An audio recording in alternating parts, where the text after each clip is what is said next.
So I made a video yesterday morning called Bullshit in a Box. It got a lot of hits, more than the gig log I'd posted an hour earlier, which is kind of a drag, about 800 hits more than the gig log I'd posted. And it stirred up a lot of conversation and debate about food and DJs in general at gigs, specifically wedding receptions. Some people say, well, I need a meal, it's in my contract that I get one. And I guess it kind of depends on how long you are involved at the gig itself. I know people in Germany are there for like 12 hours. Yeah, they should probably feed you. Someone here who does the same type of work that I do, where it's like a 6 to 12 deal, typically you have time before work to eat. And I would feel funny about putting a meal in my contract or demanding it. Other people say, well, I don't eat at gigs at all, because that's not why I'm there. I'm providing a service.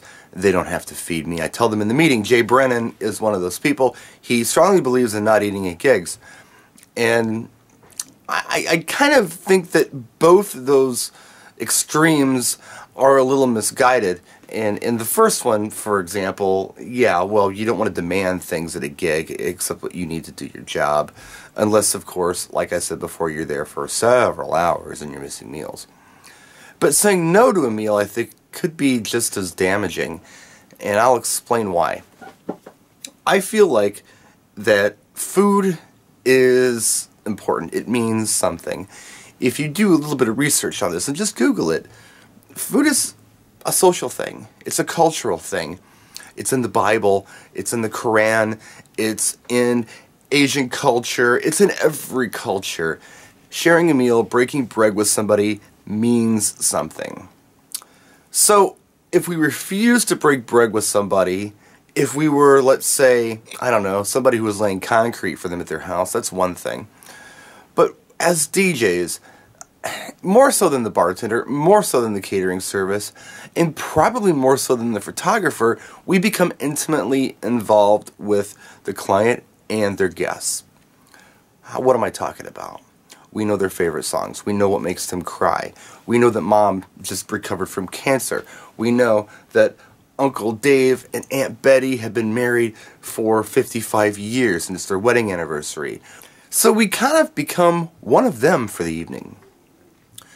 And I can take or leave a meal. I said that in the last gig log. I don't demand it. I don't expect it. But then I don't refuse it if it's offered to me. I don't care for the box thing. I'd rather not have that. But regardless, if someone wants to eat with me, they offer me a meal, that means something to them. Again, I can take or leave it, but to them, that's important. We're going to feed you. Have you ever gone to someone's house for, let's say, like a Sunday dinner? It's kind of a big deal. I've done it before. My parents do Sunday dinners. I'm not really religious. They are. And Sunday dinners means something. A meal of Thanksgiving means something. When you go out to eat with someone, it means something. First dates are dinner a lot of times. That's a big deal. Eating with someone, it's bonding with them. It's nourishing them. It's getting to know them. It's sharing something with them. When you go out to a meal maybe with another couple, sometimes people fight over the bill. That even means something. That's a big deal. So I'm not suggesting that you demand to eat at every gig. Absolutely not. What I am suggesting is that maybe if your policy is to not eat at gigs and the client offers you food and you refuse it, that might be rude, and it also may be somehow psychologically separating yourself more and more from the client and the guests. Just a thought. I mean, do your own research on this and definitely do whatever you feel like is the best thing to do. But these are my thoughts. I will also add that, during the dinner part of the evening, I'm pretty busy. I don't just put tunes on and just leave it. I'm talking to people at the tables. I'm getting to know them. But I still, usually have a minute or two to have a quick bite. It doesn't really interfere with what I'm doing too much during the dinner service. Sometimes I'm super busy. Most of the time I'm moderately busy and I still have time to eat like a prisoner, I guess. Quick gobble it down. And then I have something to talk about with everybody else. Hey, how was the food? It was pretty good, wasn't it? Gives you something to talk about. It's social. Just some thoughts for a Monday. We'll see you later on tonight. Practice and enjoy.